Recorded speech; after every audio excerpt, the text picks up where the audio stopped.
Boa noite, pessoal. Hoje nós vamos continuar nossa série de lives a respeito da saúde da mulher.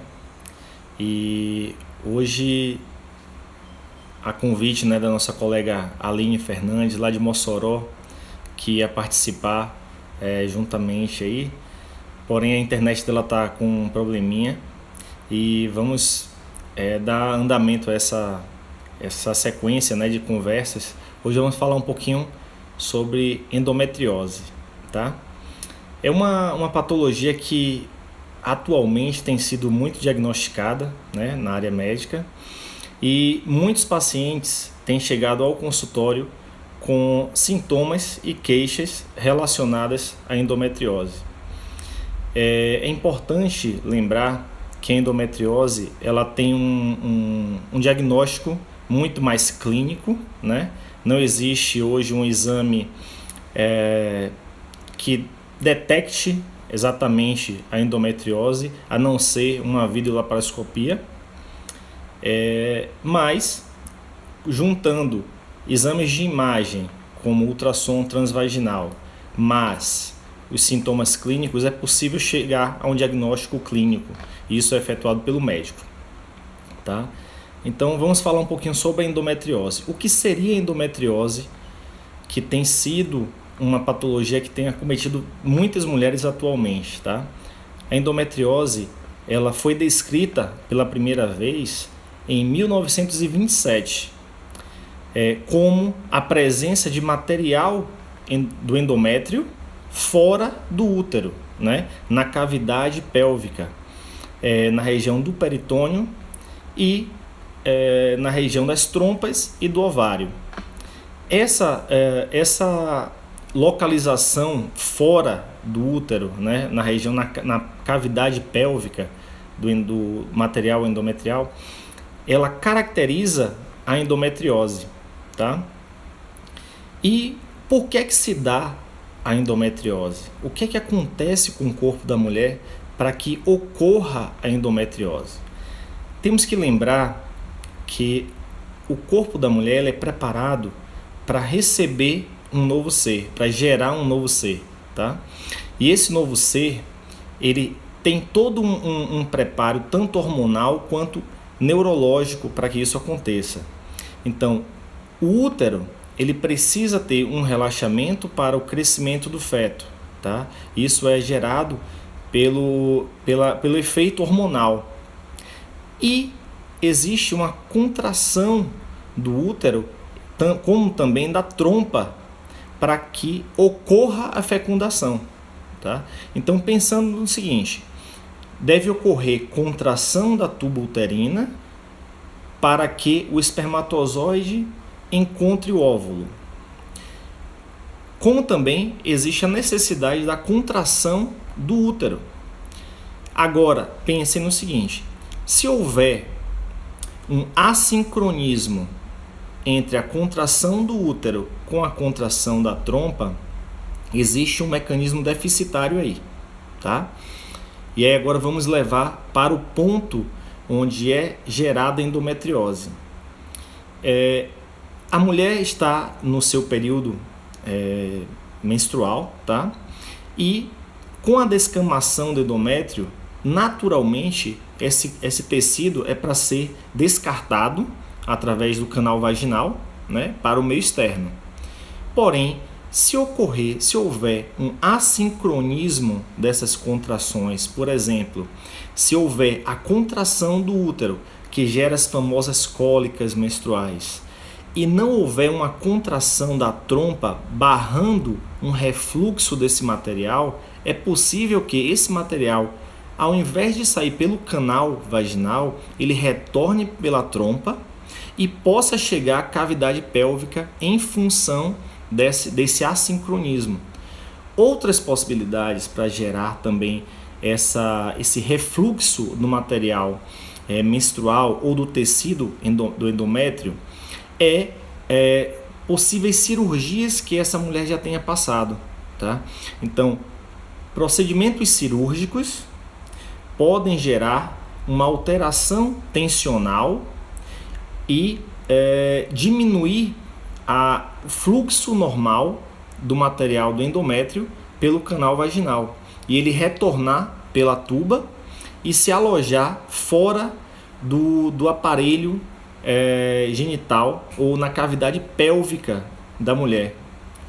Quando esse material ele sai, né, pela trompa e se aloja, se deposita nessa região pélvica, ele é combatido pelo corpo, tá?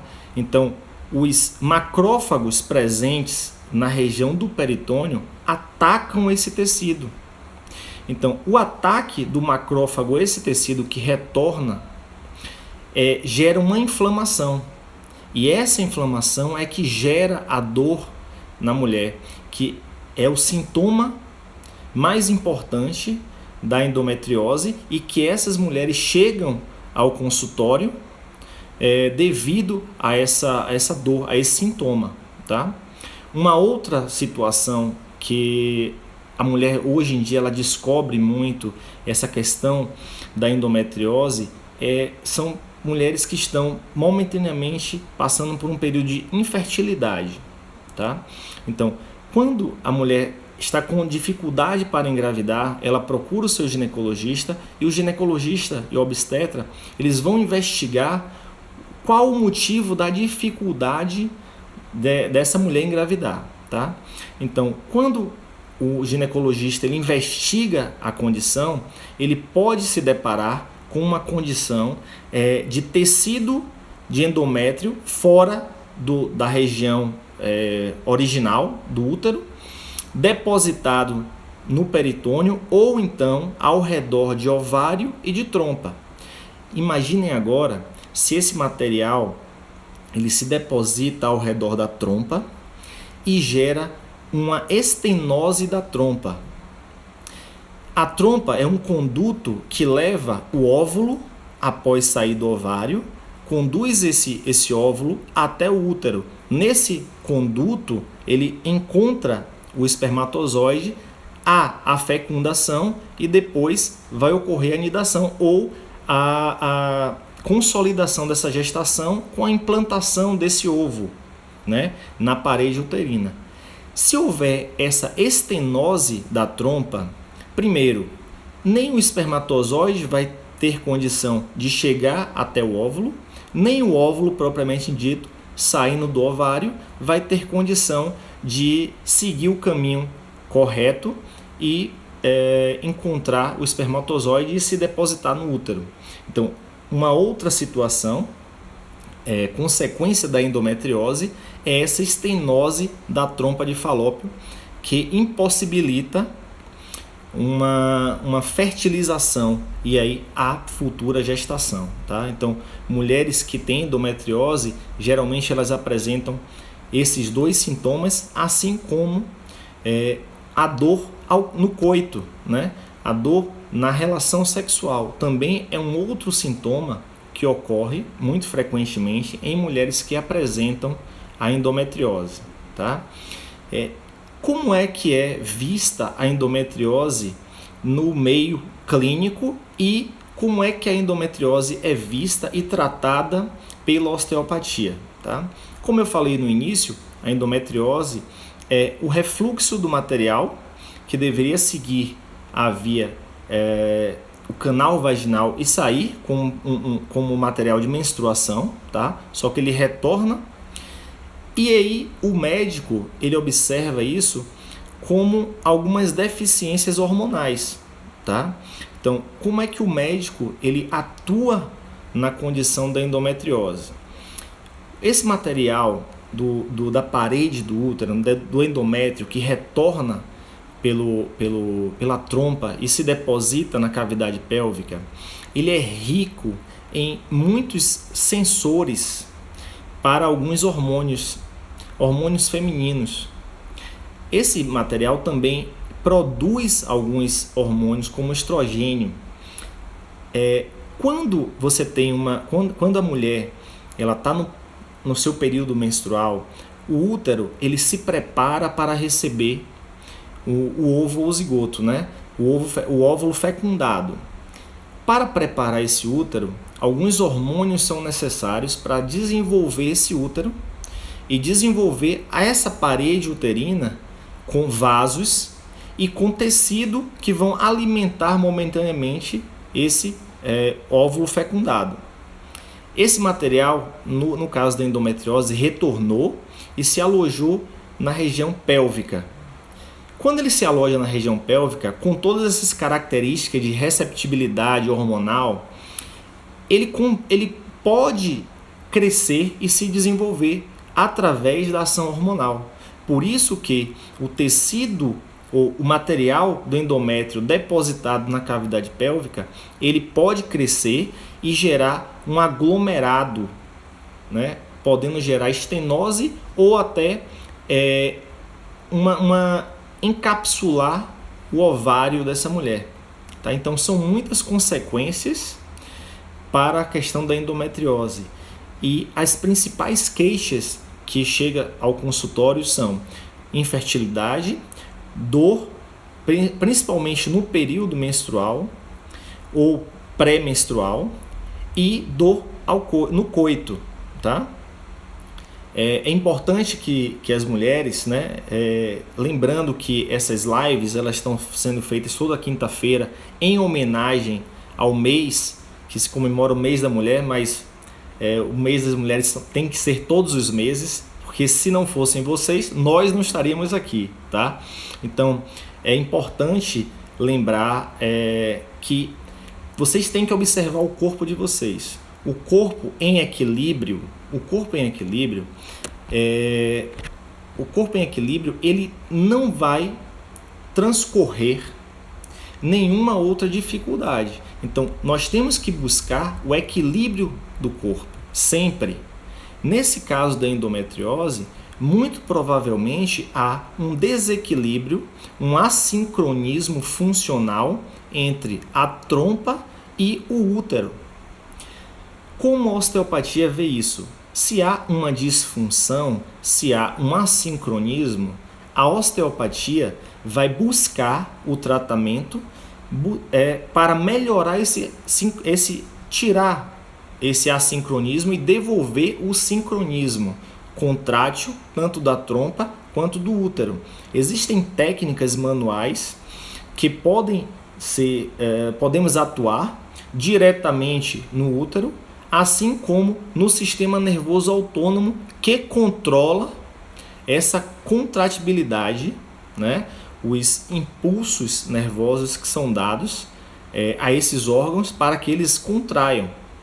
Então, a osteopatia busca justamente esse equilíbrio através de técnicas manuais. É possível, sim, tratar a endometriose, sim. Muitas vezes, se essa endometriose tiver uma causa hormonal, aí o médico vai tratar diretamente.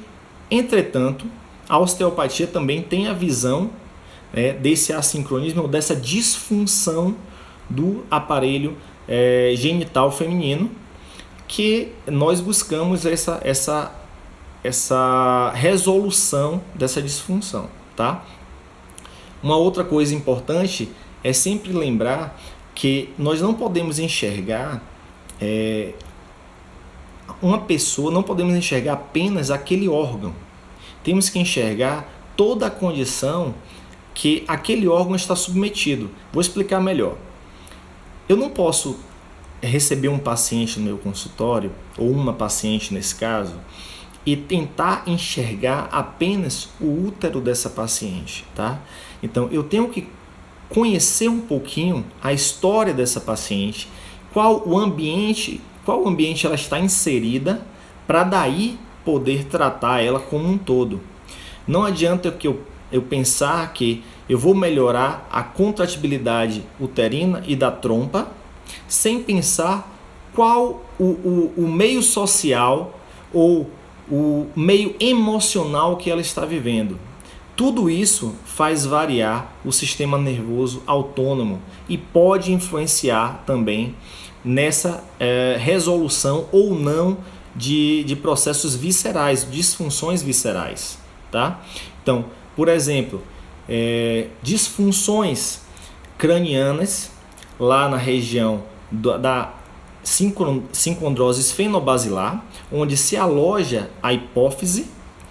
Essa hipófise é a glândula que libera os hormônios que vão estimular as gônadas, tá? Através do LH e do FSH. Então, se houver uma disfunção craniana gerando uma alteração hormonal de estimulação das gônadas, do ovário e do testículo, então pode haver, nesse caso, uma alteração hormonal que gera alterações uterinas e, consequentemente, alterações do tipo que nós falamos aqui a respeito da endometriose, tá? Então, isso é uma breve conversa que nós estamos tendo esse mês, né, sobre a saúde da mulher. Se houver alguma pergunta, se vocês puderem, envie para o direct, eu vou responder a todas, tá?